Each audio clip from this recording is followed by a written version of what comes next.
இன்றே டவுன்லோட் செய்து உங்கள் ஃபேவரட் ஷோக்களை என்ஜாய் பண்ணுங்க. தமிழ், உனக்கு ஒண்ணு தெரியுமா? மச்சான் உனக்கும் அவனுக்கும் ஒண்ணும் இல்ல, லவ் இல்லன்னு சொல்லி எல்லார்கிட்டயும் சொல்லிட்டு சுத்திட்டு இருந்தான். ஆனா சொல்ற சடங்கு எல்லாத்தையும் அப்படியே செய்யறான். உன்னை படிக்கட்டுல தூக்கிட்டு போக சொன்னா தூக்கிட்டு போறான். என்ன உங்க ரெண்டு பேருக்கும் நடுவுல இப்ப லவ் ஓடிக்கிட்டு இருக்கு போலயே. அட நீ வேற கேடி. சும்மா இருங்க சிஸ்டர், சமாளிக்காதீங்க. அத்தா ஆரம்பத்துல கொஞ்சம் வம்பு பண்ணிட்டு இருந்தாருதான்.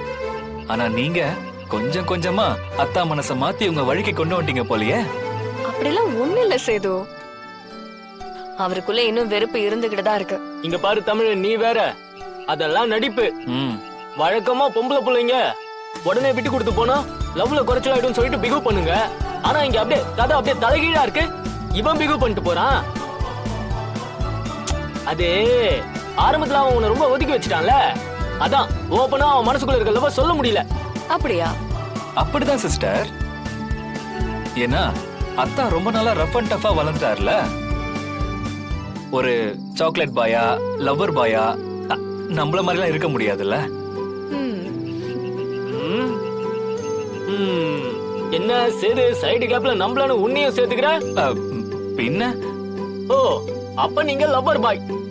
லவ்வர் பாயா ஆக முயற்சி பண்ணிட்டு இருக்கேன். லவ்வர் பாயாக முயற்சி பண்றாராம். கடைசி வரைக்கும் நீ முயற்சி மட்டும் தான் பண்ணணும். இங்க பாரு தமிழ், ஃபர்ஸ்ட் சிபி ஒண்ணும் தெரியாத மாதிரி தான் இருந்தான். நேரம் ஆக ஆக உன்னைய காணோன்னு அவன் பயந்தான் பாரு. ஒரு பயம். உண்மையாவே ஒரு புருஷன் தான் பொண்டாட்டிய காணும்னா எப்படி தேடுவானோ அதே மாதிரி தேடினான். ஒரு மாதிரி அவன் பதறி போயிட்டான். ஆமா சிஸ்டர், எனக்கே அத்தா மேல என்னடா இவரு இப்படி இருக்காருன்னு கோவம் இருந்துச்சு. என்னடா இவரு ஒய்ஃப காணோம்னு சொல்றோம், இப்படி கல்லு மாதிரி இருக்காருன்னு எனக்கு எரிச்சலா இருந்துச்சு. ஆனா சும்மா சொல்லக்கூடாது சிஸ்டர், அப்படியே துடிச்சு போயிட்டாரு தெரியுமா.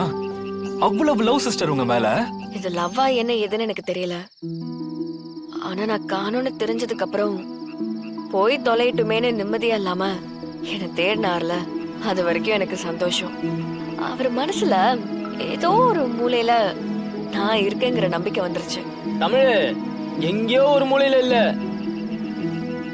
அவன் மொத்த மனசுலயும் நீ மட்டும்தான் இருக்க. அவன் எப்படி சொல்றதுன்னு தெரியாம கண்ட்ரோல் பண்ணிக்கிட்டு இருக்கான். ஒரு நாள் அந்த அளவு சும்மா டமார்னு வெடிச்சு சதுரம் பாரு, அன்னைக்கு இருக்கு கச்சேரி. கரெக்டா சொன்னீங்க. ஆமா,